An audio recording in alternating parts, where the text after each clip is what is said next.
He looked her in the eyes and said, "I don't shake hands with staff." What he didn't know? That staff was about to pull $2 billion from under his feet. Amara Daniels entered the glossy glass tower with quiet confidence.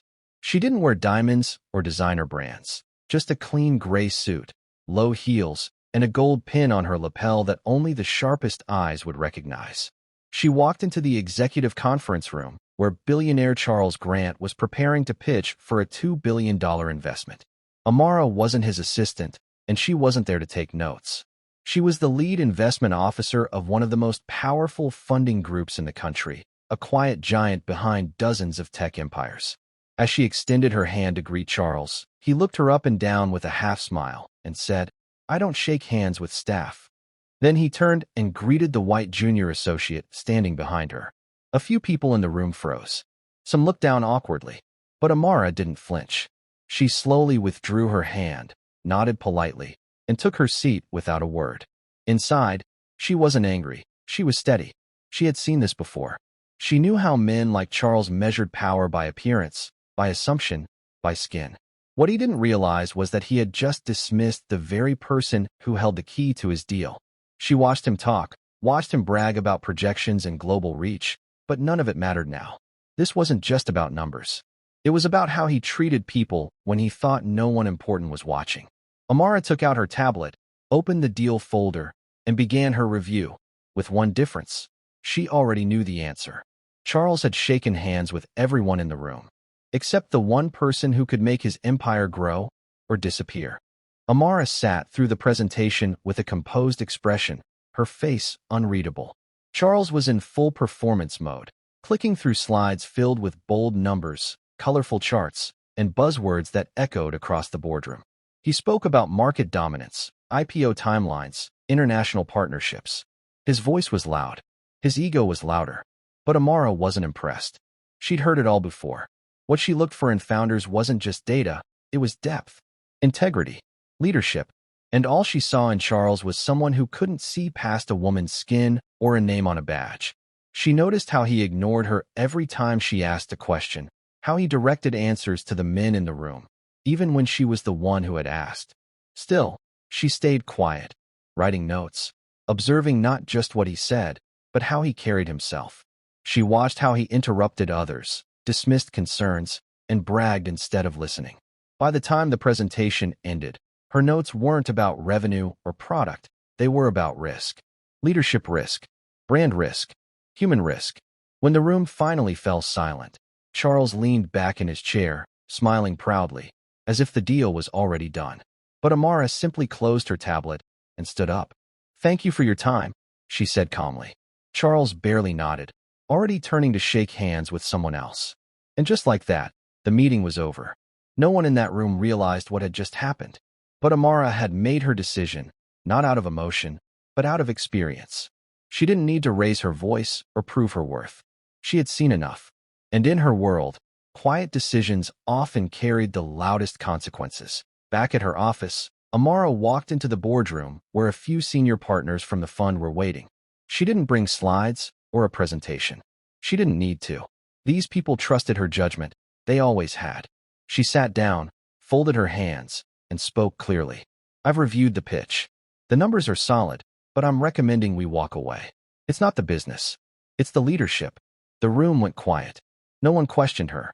They knew Amara didn't make decisions lightly. She explained what she saw, not just arrogance, but a culture built on ego. A man who couldn't respect people unless they looked like him. A tone-deaf leadership style that would be a liability down the line. "If he couldn't recognize who I was in that room, what else is he blind to?" she asked. One by one, the partners nodded. The vote was unanimous. They would pull the deal. $2 billion, gone in a single meeting. Not out of revenge, but out of principle. The official notice went out that same afternoon. Funding declined. Opportunity closed. No further details. No need for drama. Charles didn't even know yet. While he was probably still celebrating, the floor beneath him had already begun to crack. Amara didn't smile, didn't gloat. She just returned to her desk, opened the next file, and kept going. Because this wasn't personal, it was business. But it was also a reminder. In the world Amara worked in, power didn't need to speak loudly. Sometimes it moved quietly, efficiently, with purpose. And by the time people noticed what had happened, it was already too late. Charles had walked past a handshake and lost everything it was holding. Charles didn't find out about the pulled investment until 3 days later. He was boarding a private jet when his assistant handed him the email. It was brief, no explanation, no follow-up, just one cold line. Funding declined. Terms withdrawn. At first, he thought it was a mistake. He called the fund directly, demanded answers, but no one picked up. His emails went unanswered. When he finally reached someone on the phone, all they said was, "The decision is final." That was it. Charles was stunned. The $2 billion deal he had already announced, already counted on, already used to charm future investors, was gone. Word traveled fast. Within days, other investors grew nervous. Competitors smelled weakness. Some insiders started whispering about what had really happened in that boardroom.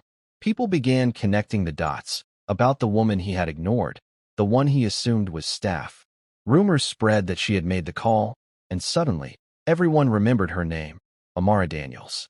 The woman Charles hadn't thought twice about was now the center of every closed-door conversation. It wasn't just a PR disaster, it was a reputation shift. Big money players started pulling back from Charles's future ventures. Journalists started asking quiet questions. Former allies distanced themselves. For a man used to controlling every room he walked into, this silence was suffocating. And the worst part? He couldn't fight it. Because no one was publicly attacking him, he had done it to himself.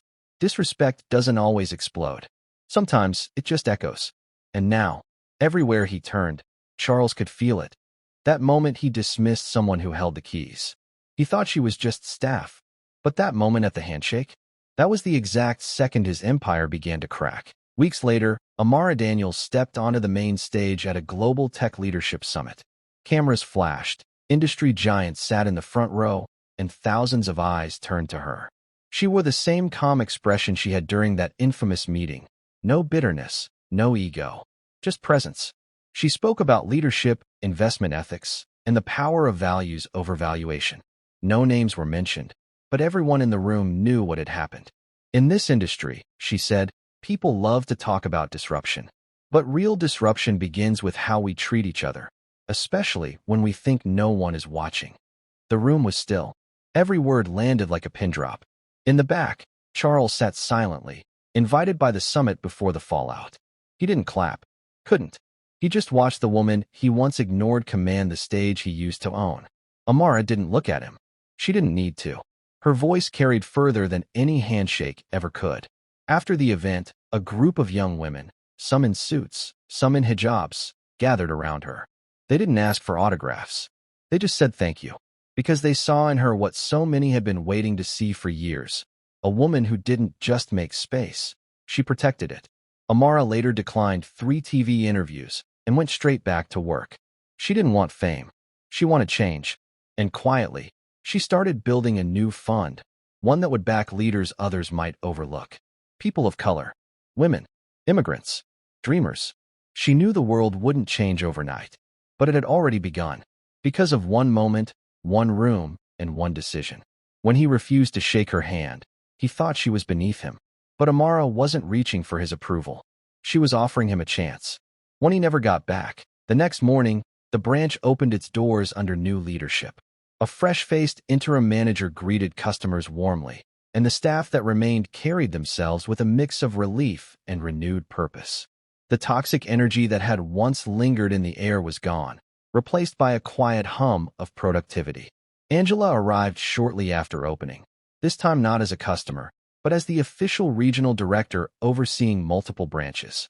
Her heels clicked against the polished floor as every head in the room turned toward her.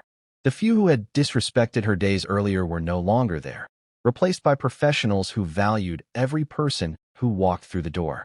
She approached the counter where she had been dismissed, running her hand along the smooth wood.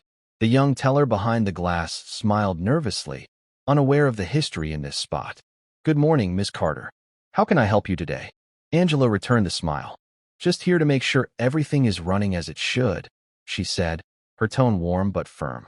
Customers nearby whispered her name, some recognizing her from the commotion earlier in the week.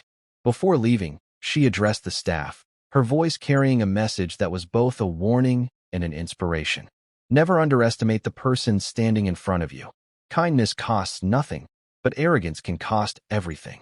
As she stepped outside into the bright morning sun, she paused to watch the steady stream of customers entering the branch. The same building that had once shut its doors on her now operated under her command. With one last glance, Angela walked away, her head high, knowing she hadn't just changed a branch. She'd set an example for the entire company. The door closed behind her, but her impact was only just beginning.